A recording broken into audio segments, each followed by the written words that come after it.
So you have 3 teenagers all die under mysterious circumstances in this remote mountain town in Idaho. 2 of them were seen leaving a party at the same house at around the same time, which was around midnight. And then they both walked down the same stretch of road before succumbing to their fate. One was found in a snowy ravine in a really steep and remote part of a mountain, which was in the complete opposite direction from where he was supposed to be headed. And he was found without pants or shoes, yet he supposedly walked really deep into these woods without injuring his feet at all. And the scariest part, there were absolutely no footprints or tracks in the snow surrounding him, and the bottom of his socks were completely clean. No one knows how he got there or why he was there, but then 2 more teenagers die under eerily similar circumstances in the same area. They all knew each other, and they were all scared of something unknown before they died. Yet police say they aren't connected and that there's no sign of foul play. But I'm not totally buying it because there's just too many coincidences, so let's talk about it. The story begins with Brianna Cook. Brianna was only 17 years old when she died on October 26, 2013. That evening, Brianna went to a house party with her big sister to celebrate her sister's birthday. Together, they went with some friends to a house on 2 Mile Road in Osborne, Idaho. And by all accounts, the night seemed to be going well. But by midnight, something happened that caused Brianna to become really angry and upset. No one really knows what exactly happened, but Brianna stormed out of the house yelling, quote, "I'm not staying quiet any longer. I'm not covering for them anymore."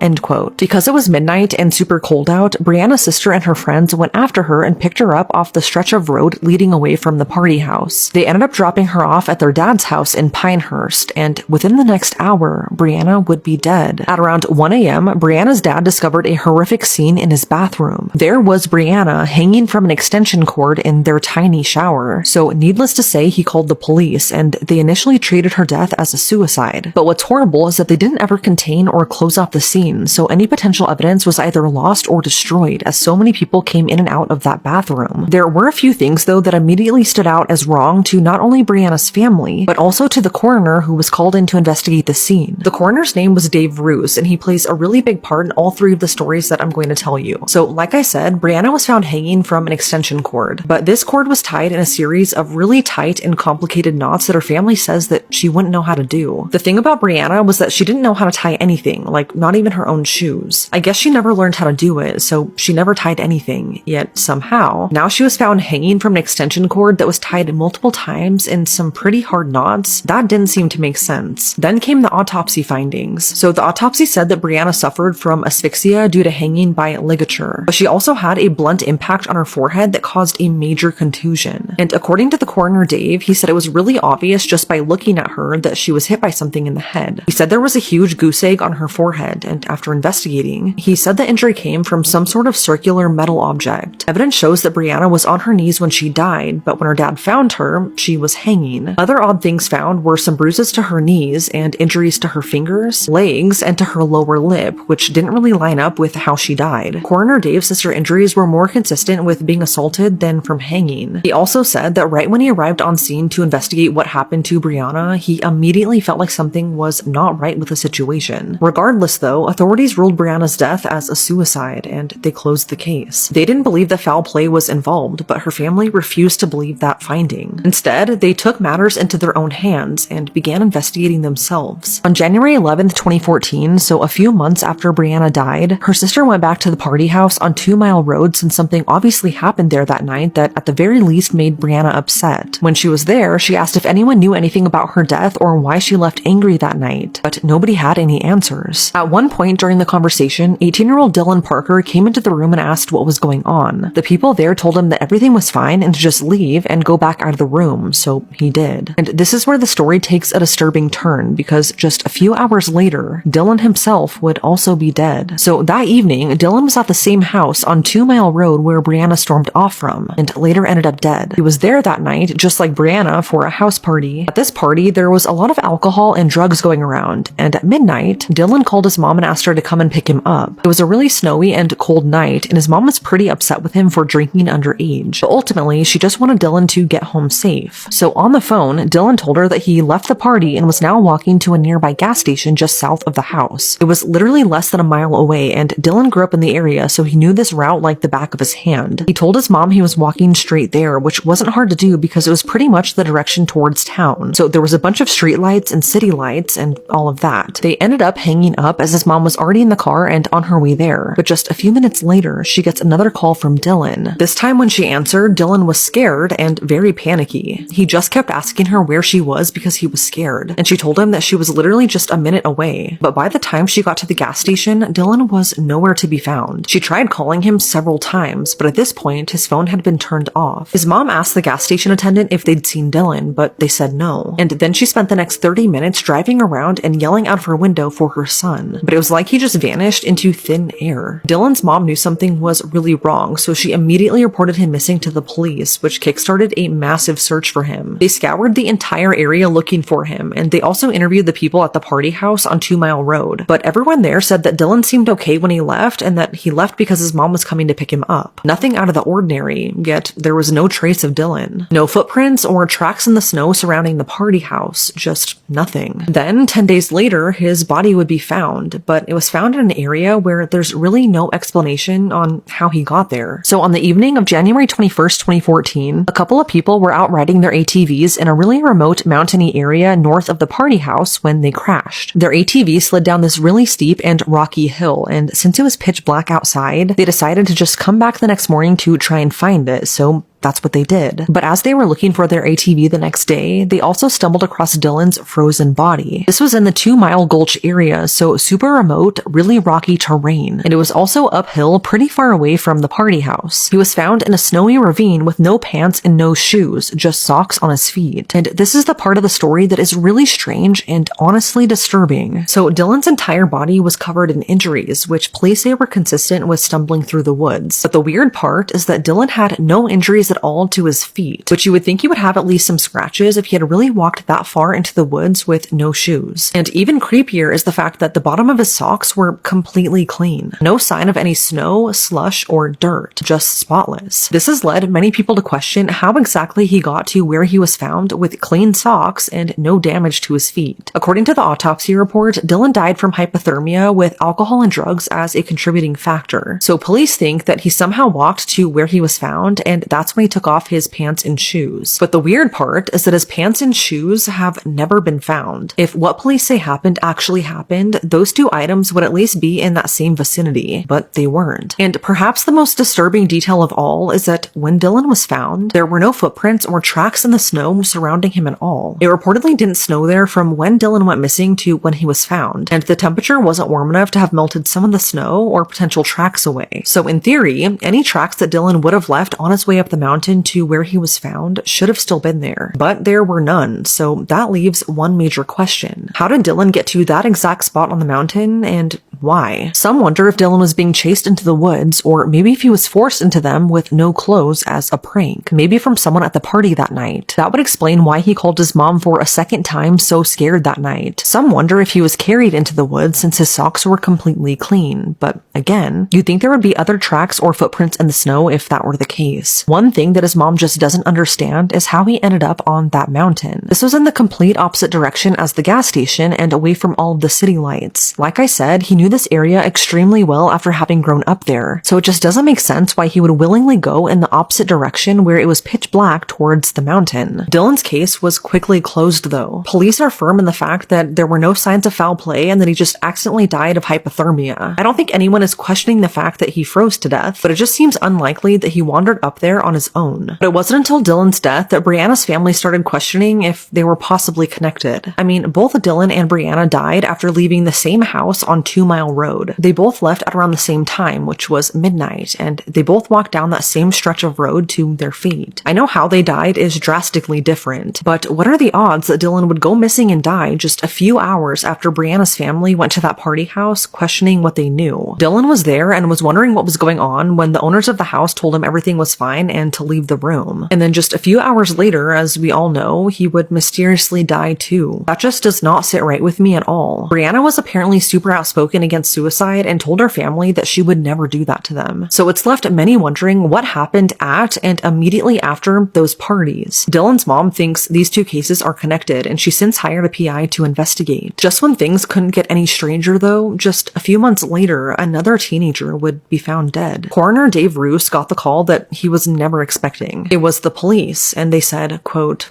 "Dave, there's another one."